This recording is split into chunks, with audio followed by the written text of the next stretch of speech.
واجعلني وزيرا من أهلي ربنا هب لنا من أزواجنا وذرياتنا قرة أعين واجعلنا للمتقين إماما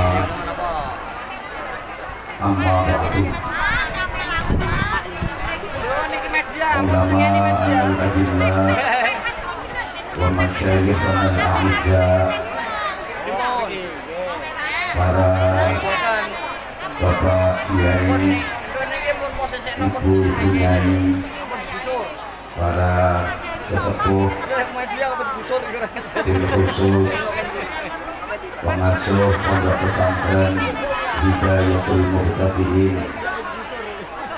Gus Nabib bersama keluarga dalam yang sama-sama kita taklimi segenap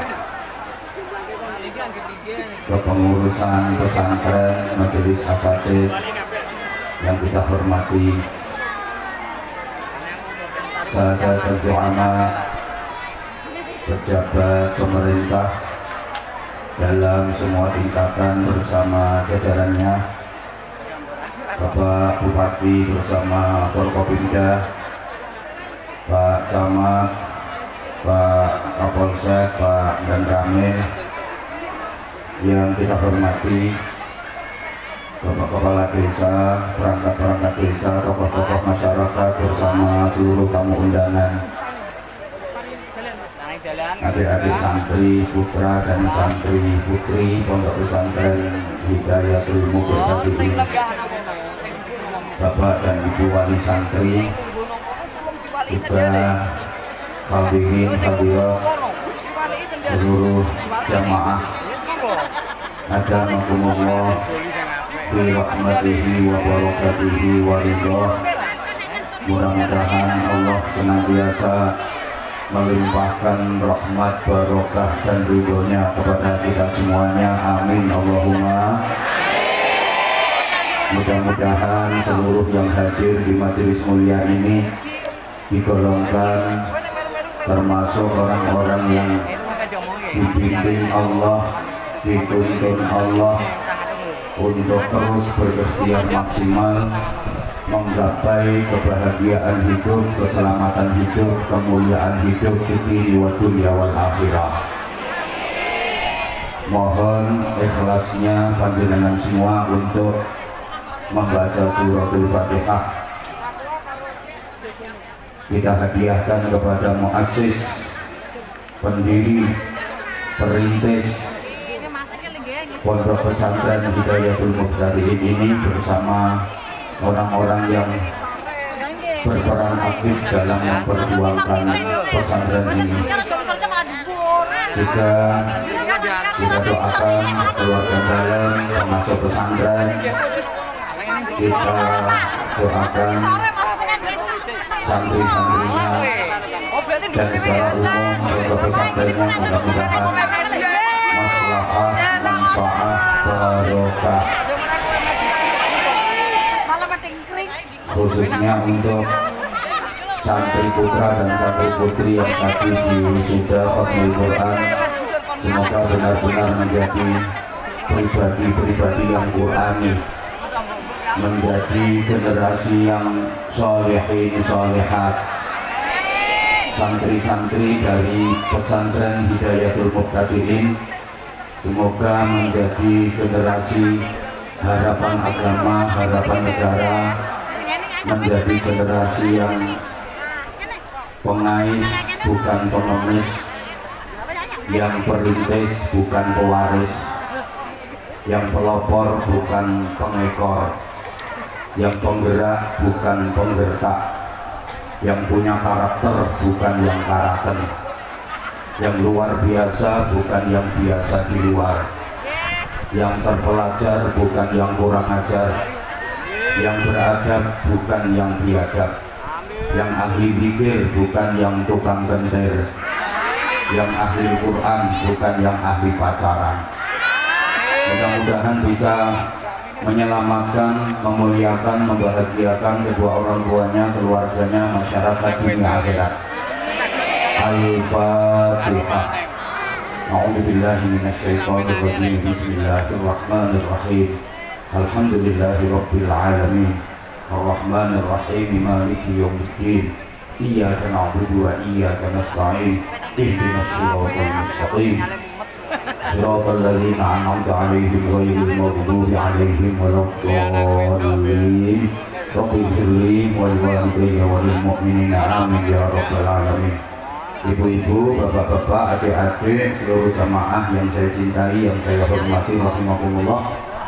Keberadaan pondok pesantren di Indonesia ini sangat-sangat penting, terutama untuk melestarikan agama Islam dengan haluan ahlus sunnah wal jamaah.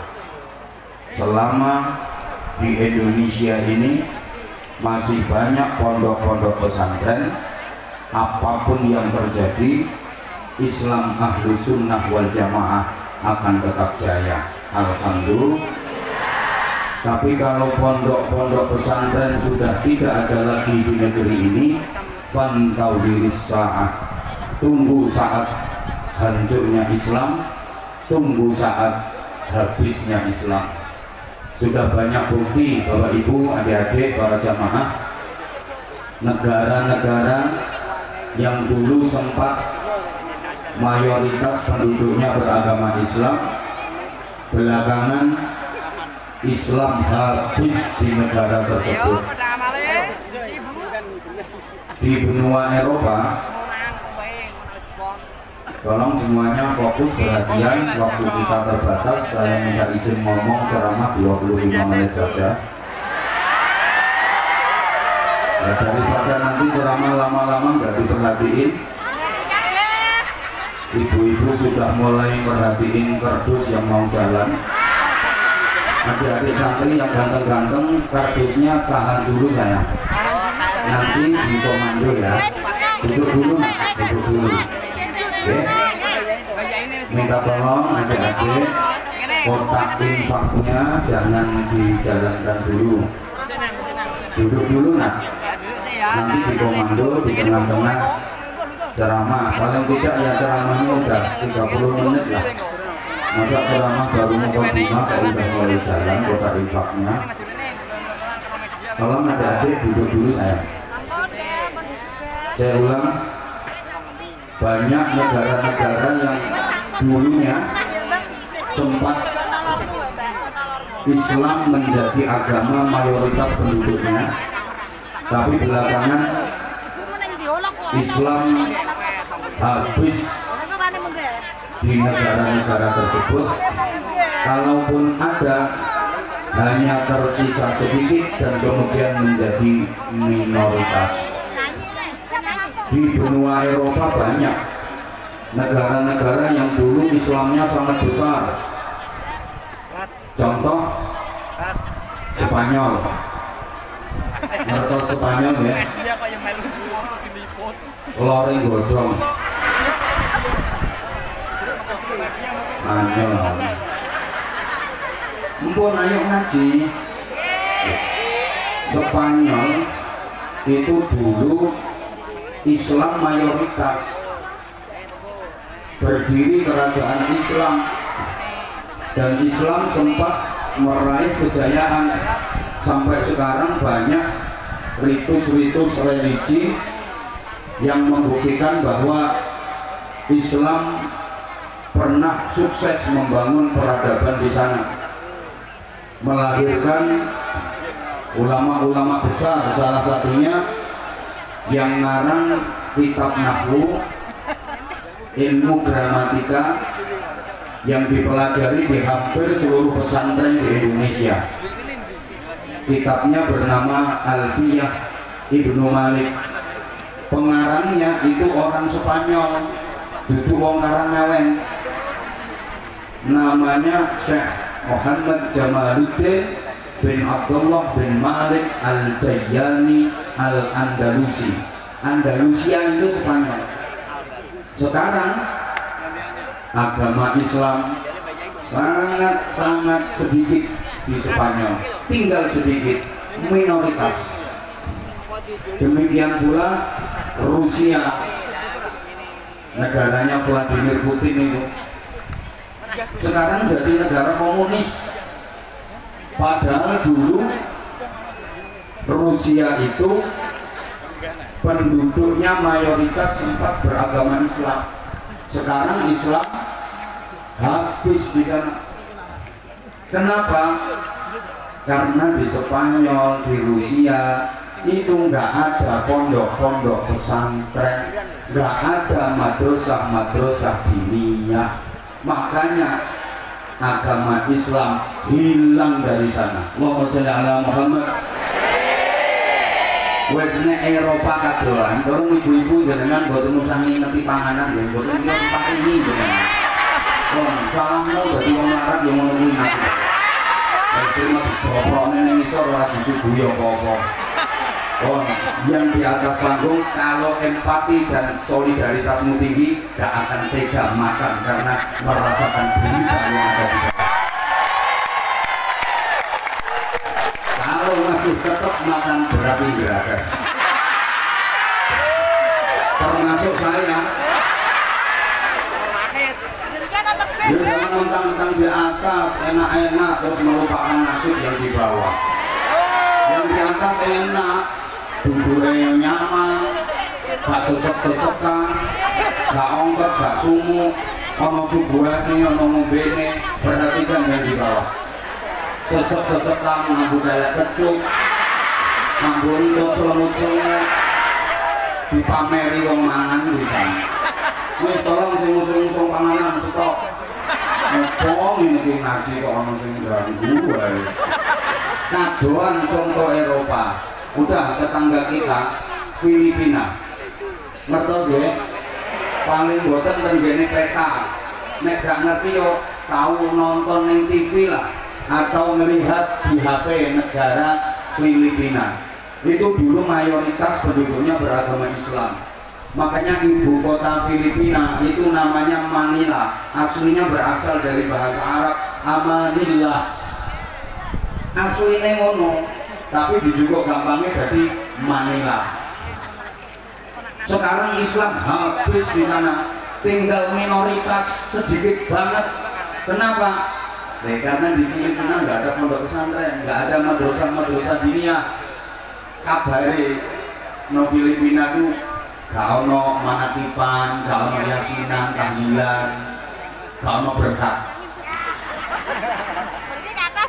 Mulane Islam habis, Karangawan Gubuk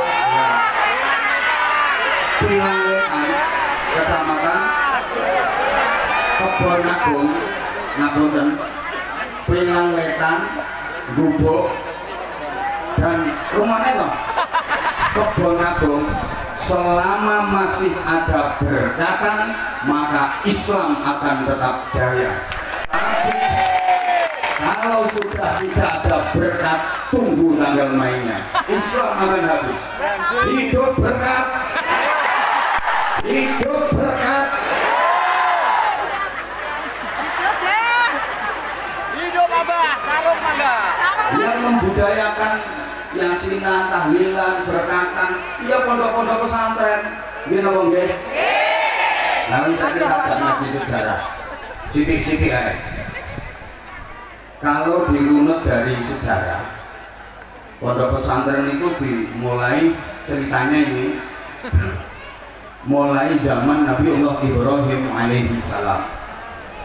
Allah mengutus Nabi dari bangsa Arab Selatan namanya Nabi Hud alaihi salam, diberi kaum yang disebut kaum Ad. Jenengan lek maos Quran wonten ayat wa ila adin akhahum huda, dan kepada kaum Ad Allah mengutus saudara mereka Hud sebagai rasul. Nah, kaum Ad ini nakal-nakal, maka kemudian dihancurkan oleh Allah. Berarti di Arab Selatan gagal. Kemudian Allah mengutus Nabi lagi dari bangsa Arab Utara, namanya Nabi Shalih alaihi salam, diberi kaum yang disebut kaum Samud. jenengan lek maca Quran wonten ayat wa ila samuda akhahum sholihah, dan kepada kaum Samud Allah mengutus saudara mereka sebagai nabi namanya Shalih. Sama kayak kaum Ad, kaum Samud ini yang nakal-nakal akhirnya dihancurkan oleh Allah. Di Arab Utara juga gagal. Jadi Arab Selatan gagal, Arab Utara juga gagal. Maka kemudian Allah mengutus Nabi la minal kiduli wala minal lori, tidak dari kidul juga tidak dari lor, bal minat tenai, akan tetapi diutus dari bangsa Arab Tengah. Ini dipilihkan dari suku yang terkenal paling cerdas otaknya, paling fasih lesannya, paling gagah tubuhnya, paling ganteng wajahnya. Nabi pilihan itu bernama Ibrahim alaihissalam. Dan benar, semua nabi setelah Nabi Ibrahim itu semuanya berasal dari zuriyah keturunannya Nabi Ibrahim alaihissalam. Nabi Ibrahim itu pilihan, cerdas otaknya, fasih lesannya, gagah tubuhnya, ganteng wajahnya. Semua nabi adalah keturunan Nabi Ibrahim, setelah Nabi Ibrahim maksudnya. Nah sekarang kalau ada al ulama warasatul anbiya, halo, para ulama itu pewarisnya para nabi. Nabi-nabi sesudah Ibrahim alaihissalam adalah keturunannya Nabi Ibrahim. Nabi Ibrahim itu sangat ganteng, sehingga didawahkan ma arsalallahu nabiyyan illa wa hasanal wajhi. Allah tidak mengutus seorang nabi pun kecuali wajahnya ganteng.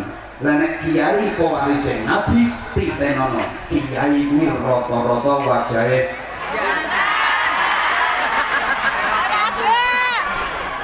lho, sing kiai tenan. Lah kula mboten kiai kok. Lamono mboten ganteng niku nek wis dadi kiai ada aura tersendiri. Mantesi di sawang itu dan sedut tur ngangini. Walaupun jangan-jangan ora bagus, nek wis dadi kiai mengandung aura. Lho umpamane orang ganteng ora bagus, ya ora apa-apa, ora dadi syarat. Innallaha la yanzuru ila suwarikum wala ila ajsadikum wala ila ahsabikum walakin yanzuru ila qulubikum wa niyyatikum.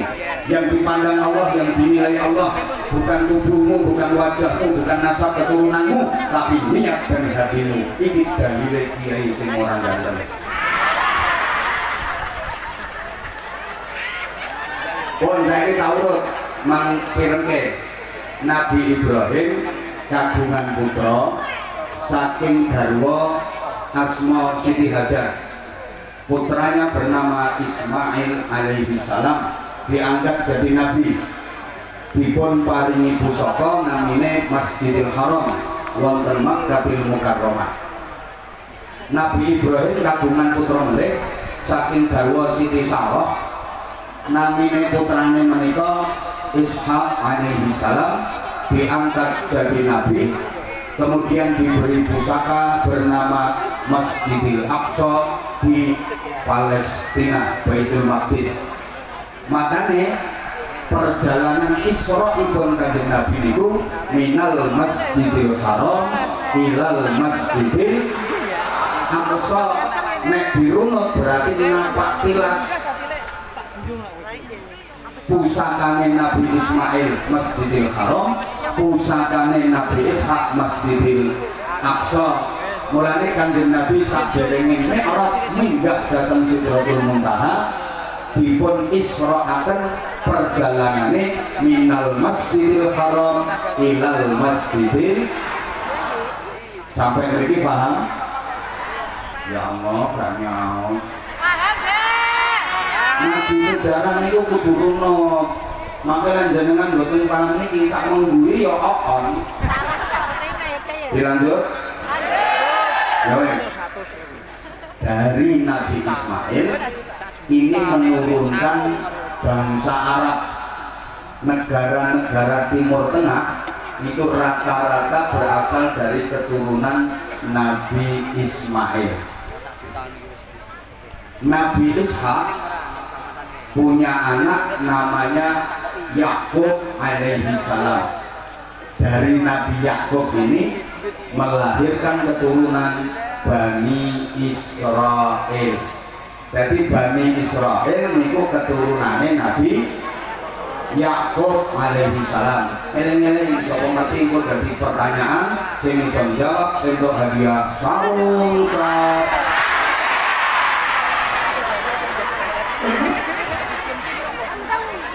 Bani Israel niku keturunan saking Nabi Yakub. Bani Israel niku bangsa wong pinter, wonge pinter-pinter ning serakah. Mulai dulu serakah bukan hanya urusan ekonomi, sampai gudange Nabi. Gudange Nabi niku Bani Israel. Nabi paling kathah niku Bani Israel.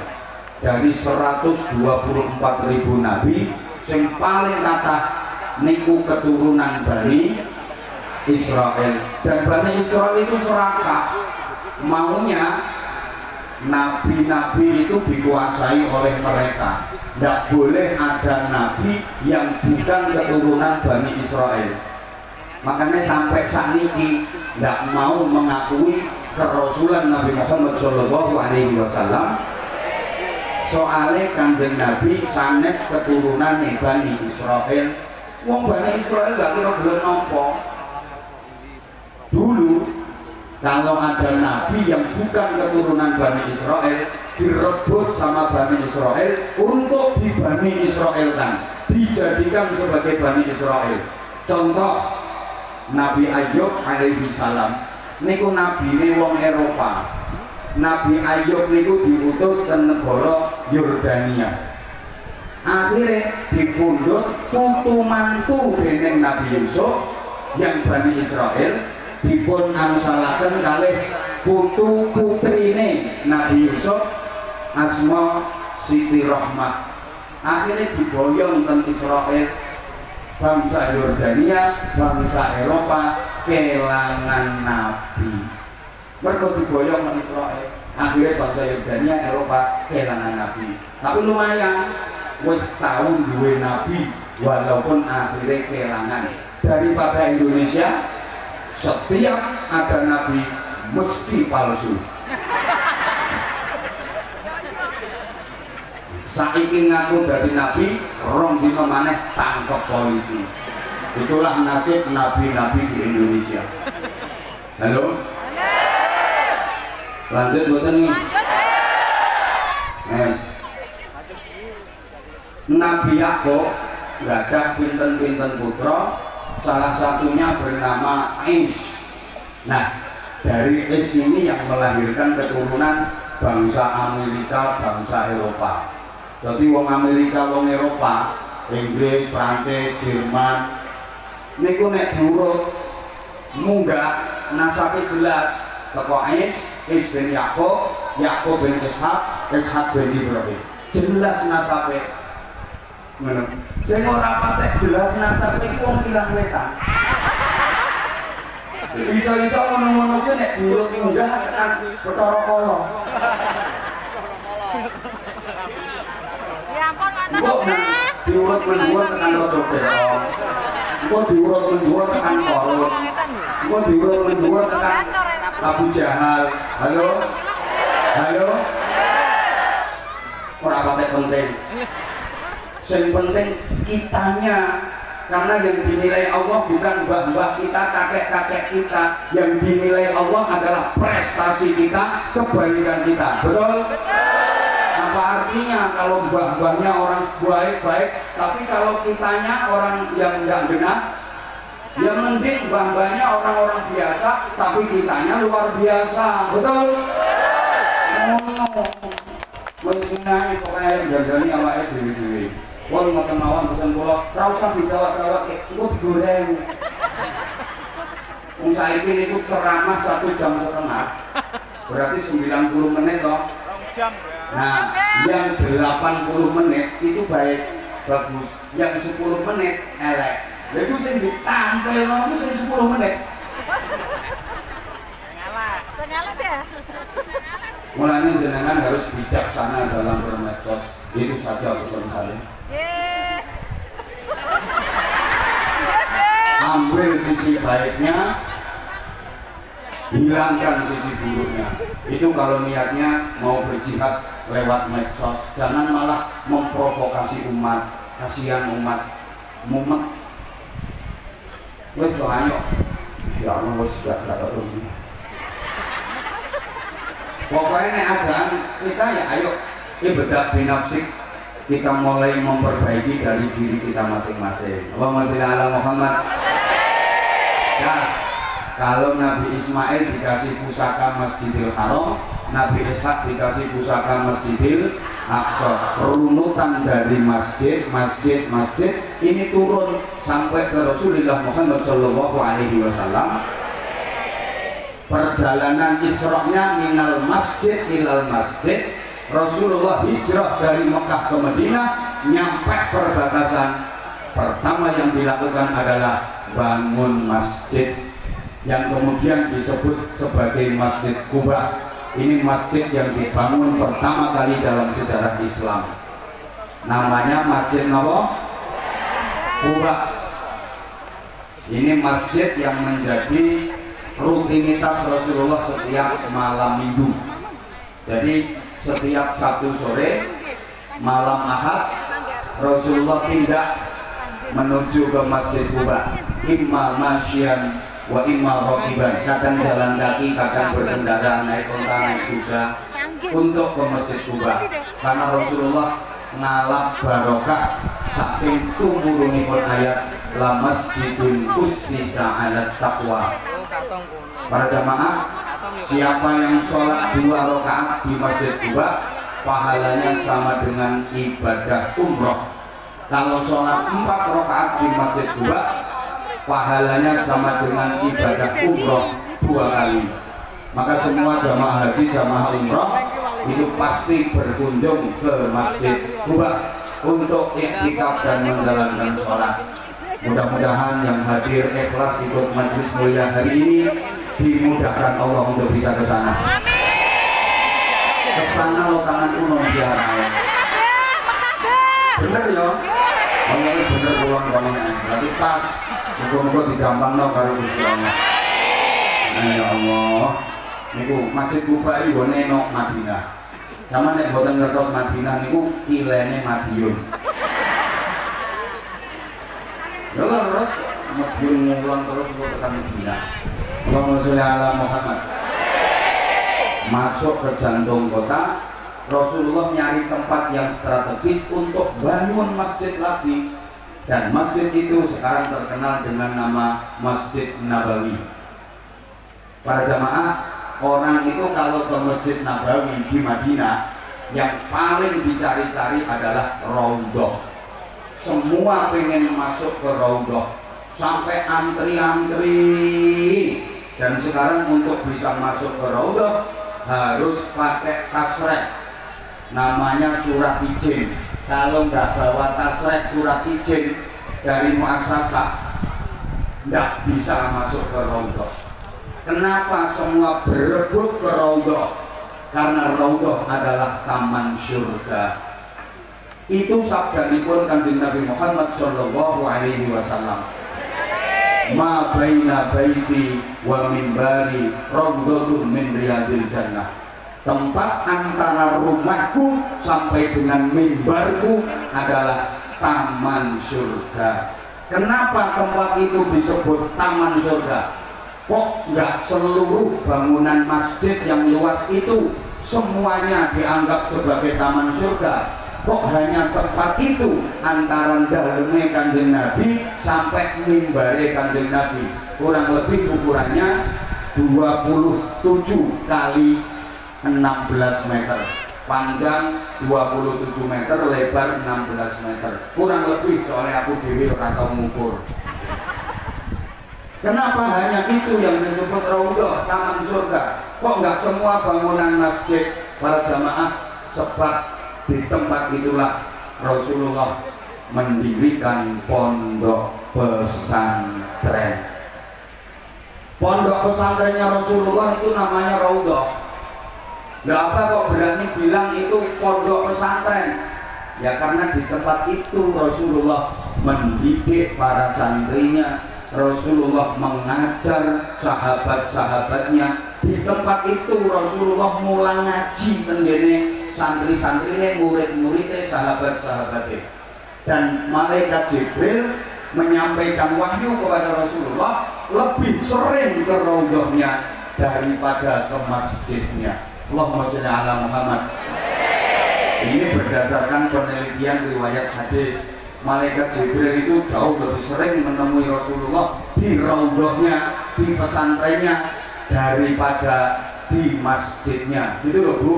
Jadi pondok pesantren Rasulullah itu namanya Raudhatun min Riyadil Jannah, taman surga. Maka semua pondok pesantren termasuk pondok pesantren Hidayatul Muqtadin ini besok di akhirat akan diangkat ke surga oleh Allah. Semua orang yang pernah ngaji di pondok pesantren insya Allah masuk surga. Sak wali santrine nek bayare syahriyah ora telat.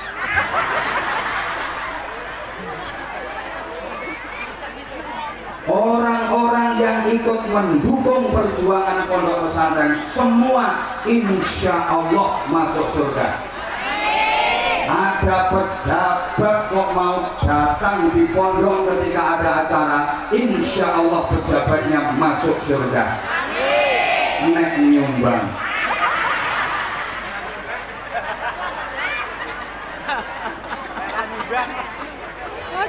Halo? Dilanjut dulu. Bukan Nabi lek jauh gini saya. Man ro'ani dakhalal jannah wa man ro'ani dakhalal jannah, man syafa'ani dakhalal jannah wa man syafa'ani dakhalal jannah, man ta'allama bi dakhalal jannah wa man ta'allama bi dakhalal jannah. Maka kita mantuk-mantukin ngerti artinya kok dia.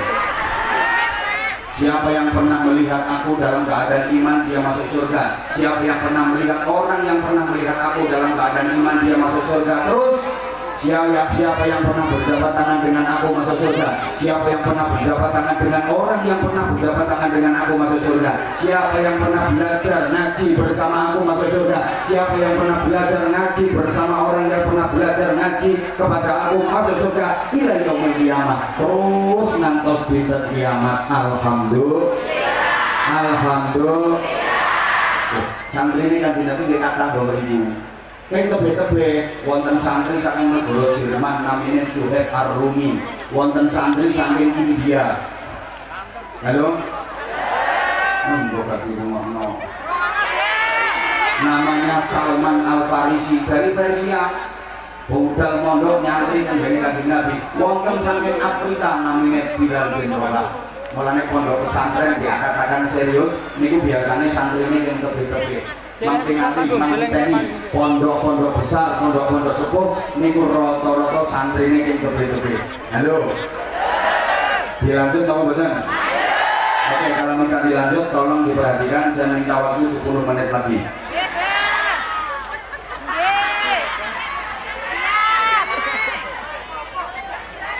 Kanjeng Nabi mulang santri-santrine, rumah apa sayang? Tenggene pondok pesantren beriku. Setelah adanya raudhah dan pondok pesantren, Rasulullah niku mengeluarkan doa istimewa yang diaminkan seluruh malaikat, diaminkan sahabat-sahabat utama. Doanya adalah Allahumma ij'al bil Madinah bi'afai ma ja'alta bi Makkah minal barakah. Ya Allah, jadikanlah kota Madinah ini barokahnya 2 kali lipat dibanding Mekah. Maka meskipun Mekah ada Ka'bahnya, tapi barokahnya lebih besar Madinah. Kenapa? Mekah simbol amal, Madinah simbol ilmu. Amal dengan ilmu lebih utama ilmu.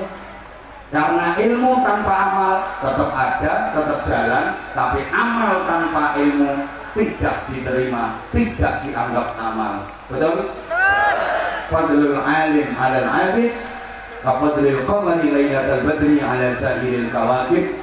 Keutamaan orang berilmu dibanding ahli ibadah yang tidak berilmu itu seperti perbandingan bulan di malam purnama dibanding bintang gemintang. Kalau bulan purnama sudah muncul, maka cahaya bintang pun akan redup. Betul? Ya Allah, serati kata itu aku masih semangat. Kuas lego petang-tengan. Alah, melingge. Aku namanya dia. Memek. Baik, saya kita lanjut.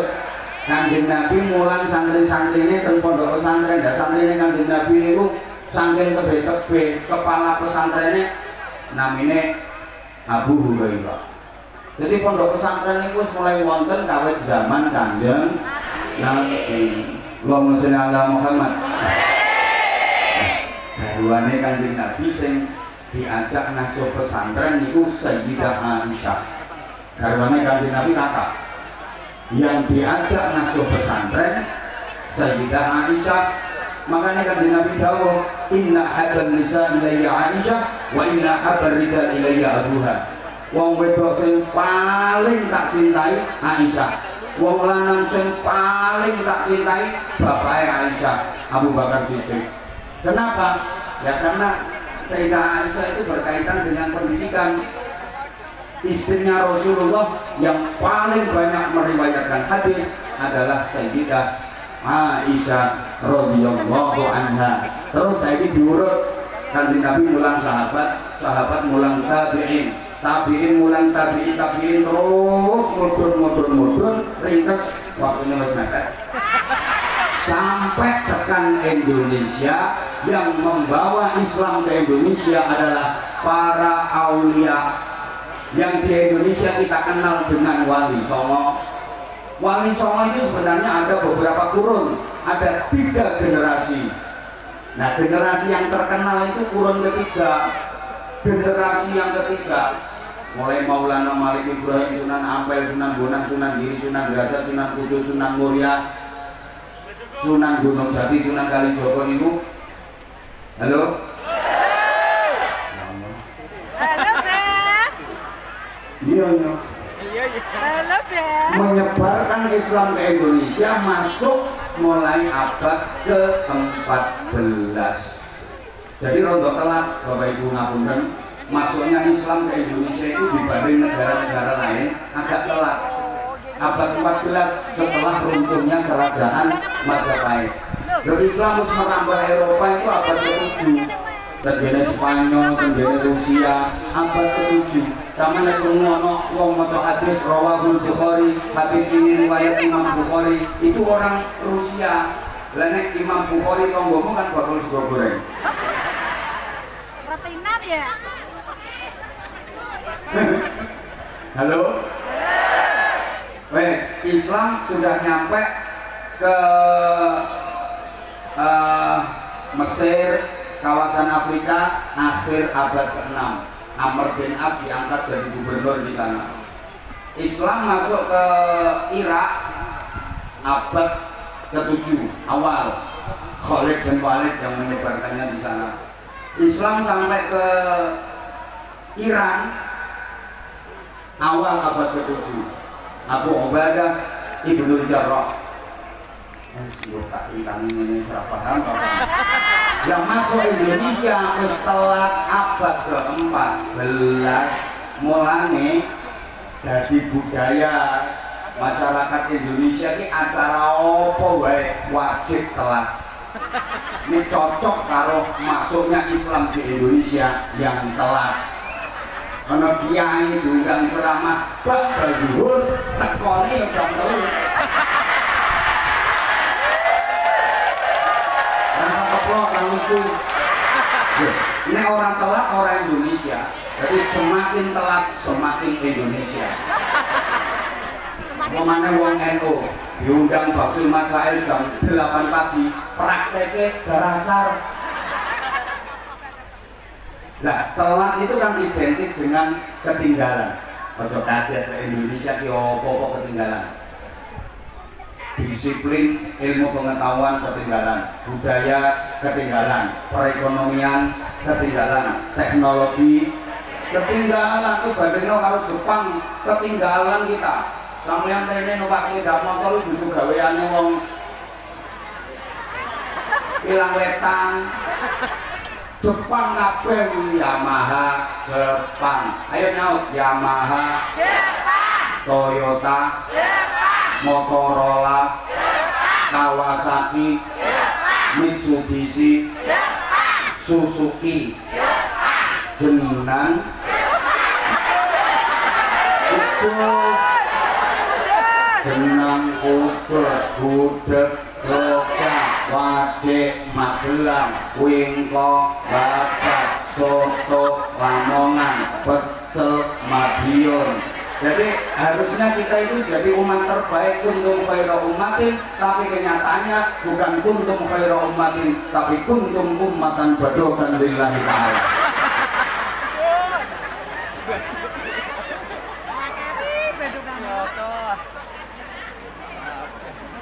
Lho mergo mlebune Islam nang Indonesia iki telat. Mulane masyarakat kita ki acara apa ae yo wajib. Semakin telat semakin Indonesia. Kalau tidak telat ya tidak Indonesia. Loh kita itu kadang-kadang maaf nggak bangga dengan produk sendiri, dengan negara sendiri. Kita malah lebih bangga dengan produk luar. Makanya lagu Indonesia Raya kayak Indonesia tanah airku, tanah tumpah darahku. Di sanalah aku pergi. Di sana itu di mana? Kan mestinya di sinilah. Indonesia tanah airku, tanah tumpah darahku. Di sinilah aku berdiri. Tapi kalau jadi rubah, aku berubah. Merangkuk aneh-aneh gue. Di sinilah aku berdiri. Ya coy pakemnya di sanalah ya di sanalah. Anggapnya gue nyanyi dari luar Indonesia. Ngono. Halo. Mulane sing api-api ya di sana, sing di sini di sing elek-elek. Lo orang ngandel. Sing api-api ini buat di sana. Halo. Sing api-api ini buat di sana, orang di sini.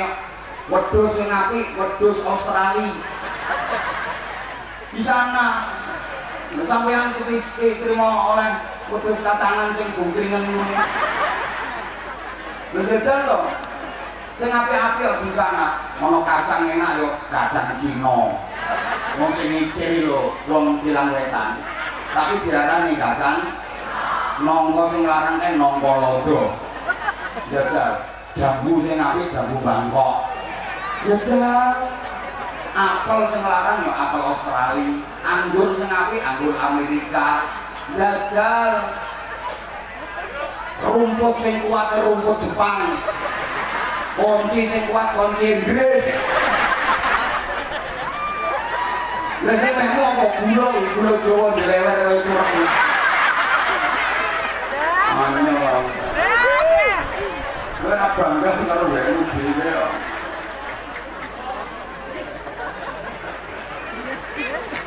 Bombo.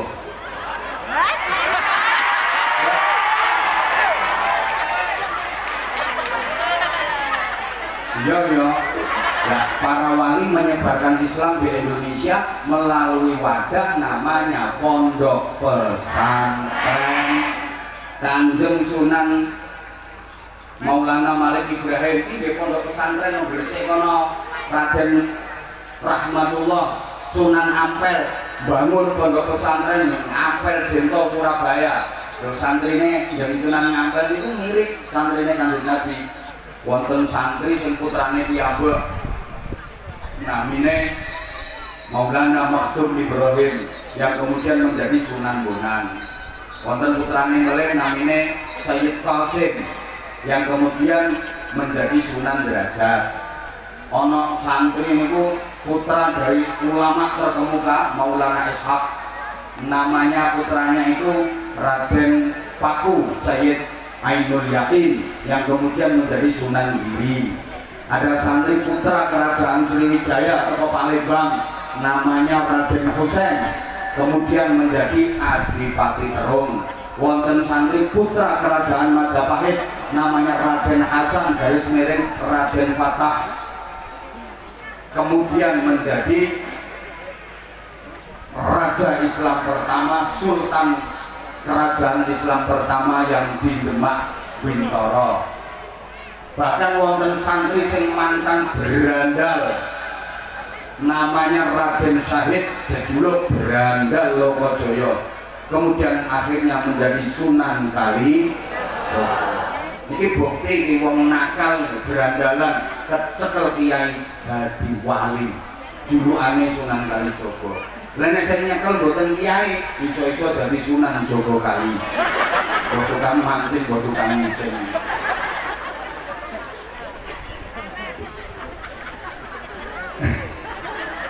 Para wali membangun pondok pesantren, akhirnya mencetak kader-kader ulama, mencetak kader-kader kiai untuk disebar di masyarakat, mengajarkan agama Islam yang sukses membawa perubahan agama terbesar di Indonesia, sampai masyarakat Indonesia mayoritas memeluk agama Islam. Padahal dulunya banyak yang nggak kenal Tuhan, ateis, ada yang animisme, ada yang dinamisme, ada yang gugon Tuhan, ada yang kejawen, ada yang masih purbo kayun, darmo gandul, gandule kang darmo,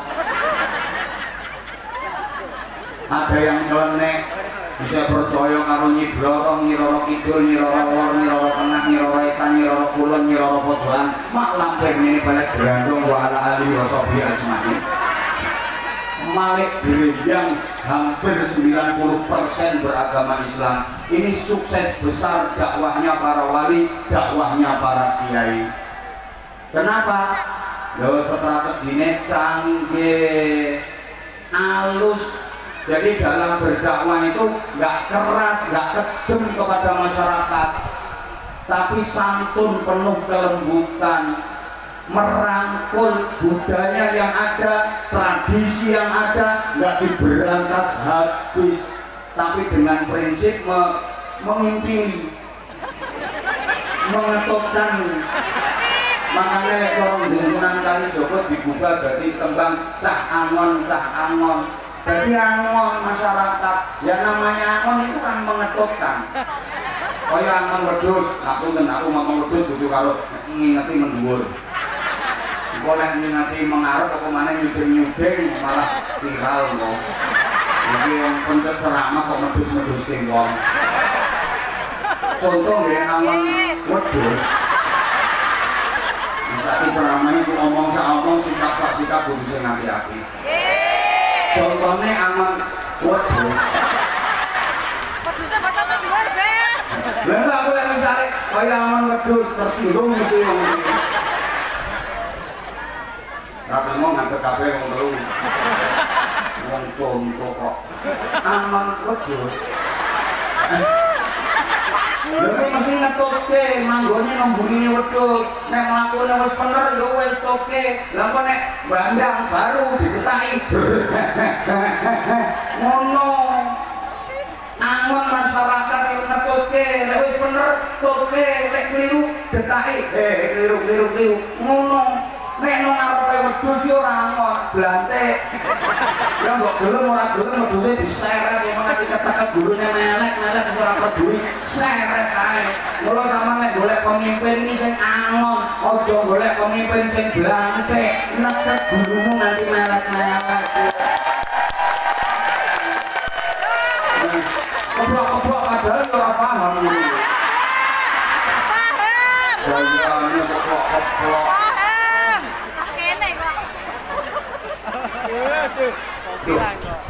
Para kiai itu yang berhasil menggelorakan semangat jihad melawan penjajahan.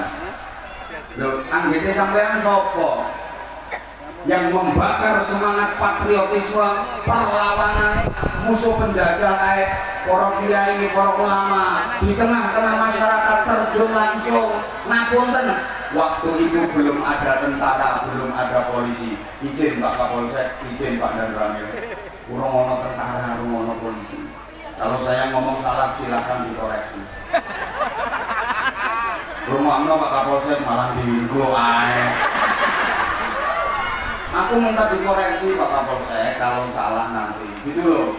Nah waktu itu tentara polisi belum ada kok. Komandan-komandannya siapa? Para kiai, pasukannya, ya santri-santrinya itu.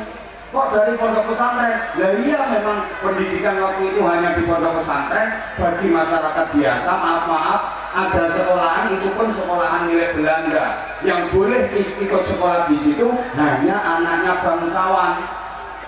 Kalau bukan ningrat, bukan bangsawan, nggak boleh ikut sekolah di situ. Minimal anak wedono.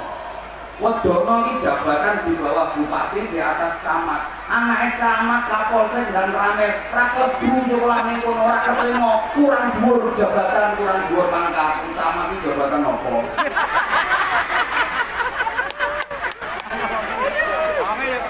Lah terus larinya kemana anak-anak masyarakat? Pendidikan dia ke pondok pesantren. Halo?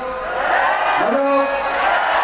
Lah kok kiai yang berhasil mengobarkan semangat perlawanan? Lah masyarakat itu kalau ada apa-apa larinya ke kiai. Mulane lek ambek kiai do manut.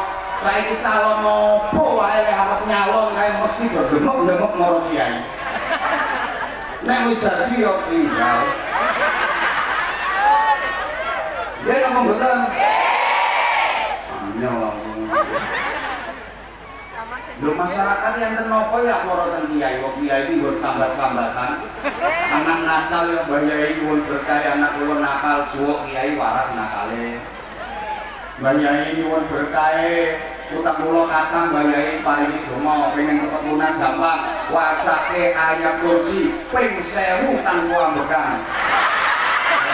Lunas wong-wong.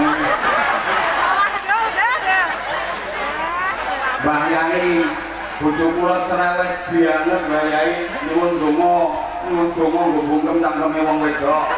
Wacake sumum bumun oyum kahum layar jiun. Kuwi bungkeman cangkeme kirek. Lah bojo cerewet kok diwacake kuwi padha wae.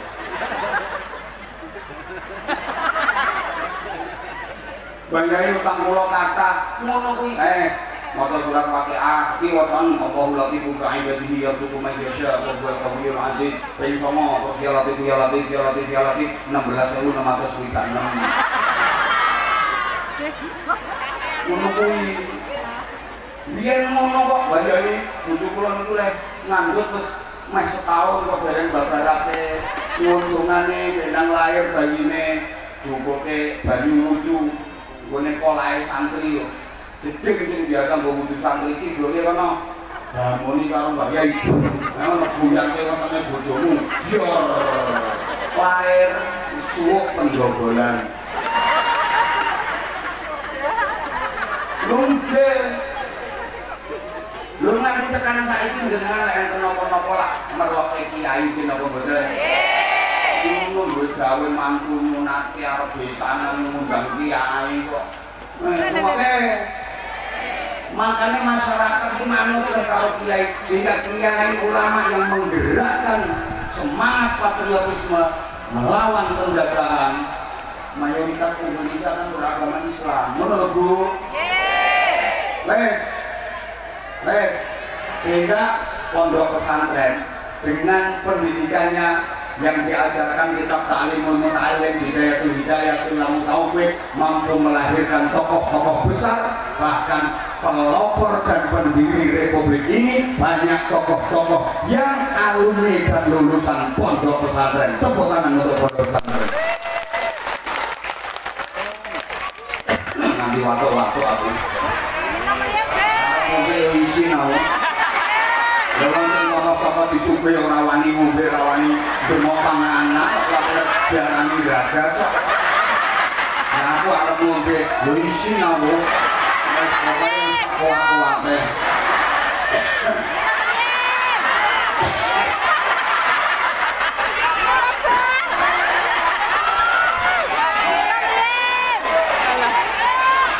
Mau isi.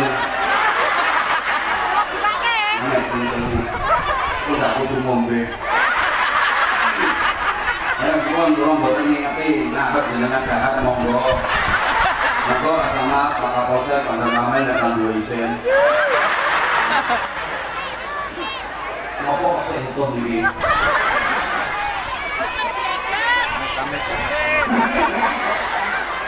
Dan panitiane sing seneng sebuahane utuh. Allahumma sholli ala Muhammad. Emang tingali kae pahlawan-pahlawan nasional kae akeh sing produk pondok pesantren. Kata ulamae, kata kiyaine sampai peristiwa 10 November yang kemudian akhirnya diperingati sebagai Hari Pahlawan itu sebagai apa namanya ekspresi realisasi nyestoaken dawuhe Mbah Hasyim Asy'ari ketika mengeluarkan fatwa resolusi jihad 22 Oktober 1945 yang kemudian diapresiasi oleh pemerintah sebagai Hari Santri Nasional. Lah kae musuhnya tentara sekutu kae. Tentara sekutu ya ora sing nenggone sirahe sampeyan kuwi utuh. Kae gabungan tentara Belanda, Inggris, Amerika, Perancis, dik senjatane canggih. Tentarane profesional. Tapi lah Indonesia ini rakyat Indonesia, para ulama, para kiai, para santri masyarakat lebih randuwe senjata canggih hanya bambu runcing. Bambu runcing itu bahasa Inggrisnya the pucuan. Lha kok iso menang musuh bedil, musuh laras panjang, pistol laras pendek, musuh granat, musuh bom, kok iso menang pucuan, menang pring. Ayo, bahkan kerikil-kerikil cilik kuwi dadi bom kuwi. Mergo ditirakati karo para kiai. Waktu kerikil cilik-cilik diposoni terus diwacake ayat Waradallahu alladhina kafaru bi ghayrihim lam yanalu khaira wa kafallahu al-mu'minina al-qital wa kana Allahu qawiyyan 'azizan. Sepurke nok kerikile kuwi kok ana montor tenge tentara sekutu kae terbuat dari baja kae.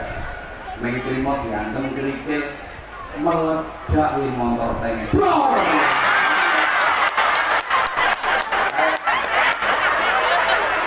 Meledak apa ono meledak kok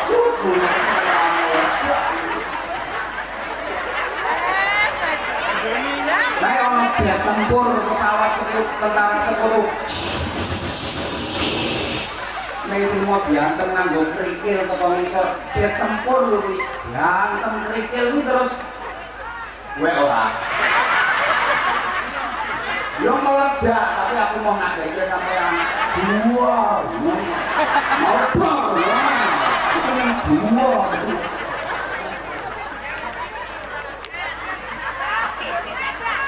yo ngono Allahumma sholli ala Muhammad. Malah pimpinane tentara sekutu jenenge Brigadir Jenderal Malabi kae sing mateni sapa itu polisi, itu tentara, izin Pak dan Ramil, Pak Kapolsek izin, dan Ramil rawuh kok. Pak Kapolsek izin, Pak tentara izin. Sing mateni kae itu tentara, itu polisi, kok polisi tentara belum ada waktu itu. Sopo sing mateni Jenderal Malabi? Santri. Lho kula ngertos piyambak pas nonton film ini. Lah aku ora menang. Ini filmnya kan ditayangno, ini film fakta sejarah. Ngono lho.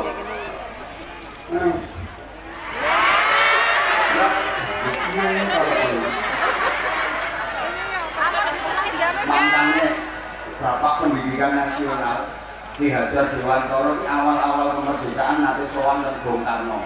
Presiden pertama di sumuni pertimbangan apa saran Bapak sebagai Bapak Pendidikan Nasional untuk generasi Indonesia ke depan. Usulannya Ki Hajar Dewantara, wahai Paduka Presiden yang mulia, jangan pernah menomorduakan madrasah-madrasah, jangan menganaktirikan apalagi meninggalkan pondok-pondok pesantren, karena cikal bakal berdirinya republik ini adalah dari pondok pesantren dengan kiai dan santri-santri. Mangkane nek ana pejabat sapa wae. Kapan ora gelem apik karo pondok pesantren biasanya kualat. Iki mulai ora selamat. Rasa bunga selamat. Waktu tahu sih biasanya kualat. Ya, Beb. Pondok pesantren yang melahirkan kemerdekaan melahirkan sekolahan. Mergo merdeka akhirnya ono sekolahan mulai tingkat dasar sampai mulai tingkat pos PAUD playgroup perguruan tinggi. Mau orang merdeka nang orang sekolahan. Makanya lek diurut sekolahan sampai perguruan tinggi kayak putune pondok pesantren. Nggih. Nggih, Beb. Ngapunten wong iki ngajine nang pondok pesantren, berarti aku lek ngegul-ngegulke pondok pesantren yo lumrah kok. Memang jasanya besar kok banyak yang tidak tertulis dalam sejarah. Mergo prinsipnya para kiai ku ikhlas, ora kudu ditulis, enggak harus ditampak-tampakkan jasanya. Yang penting manfaat untuk umat, manfaat untuk bangsa Indonesia, manfaat untuk negara kesatuan Republik Indonesia. Ora usah dibayani rapopo.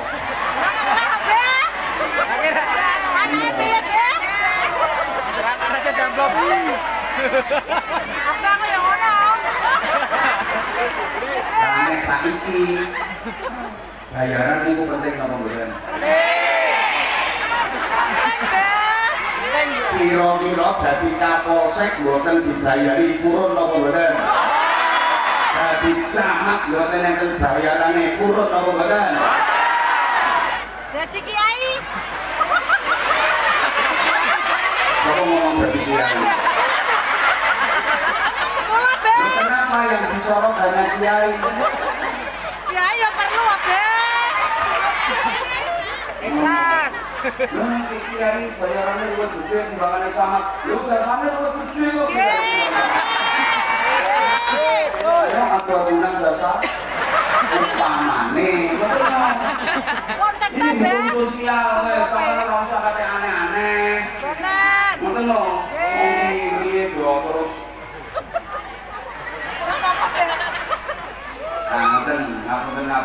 Ngapunten sangat saestu ngapunten tanpa mengurangi rasa hormat saya, bukan berarti saya terus menganggap wes pondok pesantren itu suci api tok, nggih mboten, tetep ada Kesalahan. eleknya. Barang api iki mesti ana nilai eleke, barang elek mesti ana nilai apike. Ngono lho Bu. Di setiap kebaikan pasti ada sisi buruknya, di setiap keburukan pasti ada sisi baiknya. Sebagaimana sebaik-baiknya orang yang pasti punya kejelekan, sejelek-jeleknya orang pasti punya kebaikan. Setiap orang baik pasti punya masa lalu yang ada buruknya. Setiap orang buruk ada harapan untuk memiliki masa depan yang baik. Ini kangen di kata-kata itu ora gampang. Mulane kok bali ini ora iso. Nah, kono pondok pesantren di Hidayatul Muttaqin ini butuh biaya. Untuk pendidikan ini butuh biaya. Langkung-langkung Gus-Guse Tasik Timur masih muda, sudah ditinggal wafat oleh abahnya. Ini tantangan yang luar biasa, Bos. Warisannya abang ini dengan kedasakan ngelestariaken, berat tantangannya. Ketoke ora patek duit. Mosok duit akeh kok gayane ngene-ngene. Dan ini butuh kerjasama dari semua pihak. Tolong para pengusaha, orang-orang yang dikaruniai Allah rezeki berlimpah, rezeki banyak. Kalau ada pondok-pondok pesantren seperti ini, didukung, dibantu, di backup. Itu lahan perjuangannya penjenengan. Walaupun penjenengan nggak buatan daerah mulang ngaji, tapi penjenengan itu gandaran, kalau gandarannya semulang ngaji. Amin. Man jahaza faqad ghaza. Siapa yang ikut membekali orang yang mau berangkat berperang, maka dia dapat pahala seperti yang ikut berperang. Sapa wonge nyangoni wong sing budal perang, najan dheweke ora melu perang, entuk ganjaran padha karo ganjarane sing perang. Sapa wonge nyangoni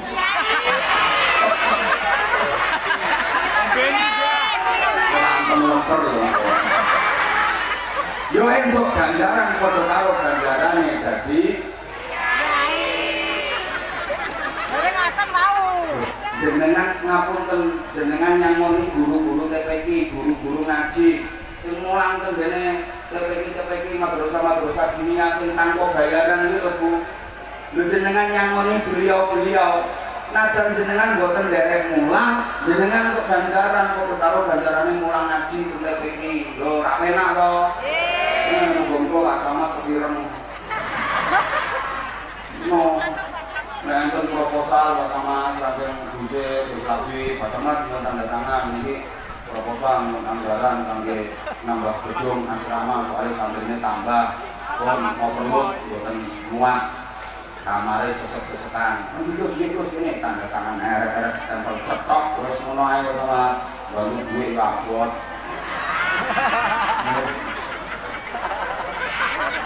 Bantu mau permudah proposal. Ngomong Pak Lurah, bareng ini Pak Lurah. Pak Lurah, pondok-pondok pesantren ini wong jenengan masih menjabat sebagai khalifah fil ardi dan sebagai kepala desa Pilang Wetan. Nanti kalau sudah Israel datang menjemput, sudah habis kesempatan jenengan untuk ikut berjuang di pondok pesantren ini. Betul.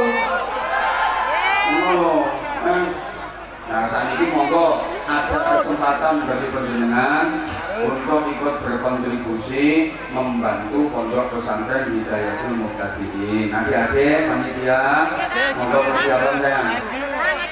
Ayo mohon grup hadroh, grup sholawat SPW setengah tua,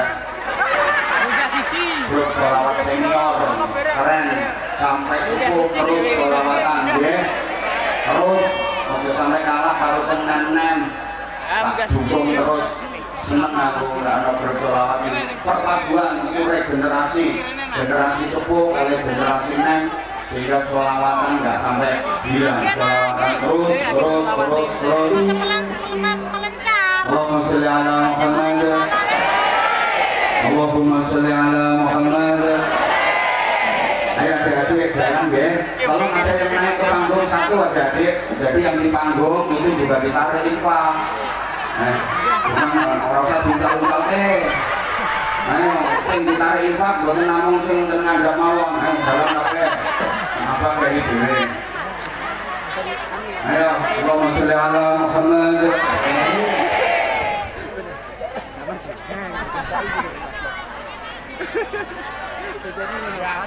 Jadi gini ngono.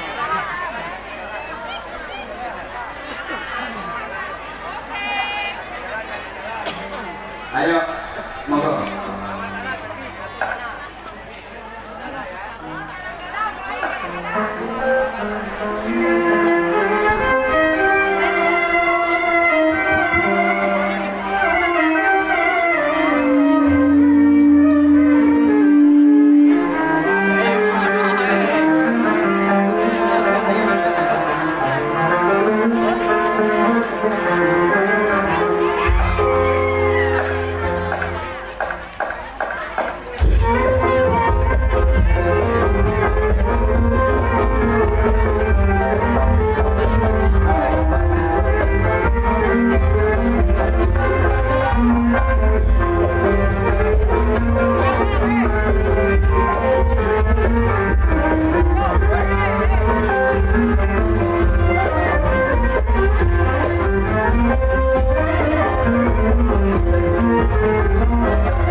ala Muhammad Allahumma salli ala Muhammad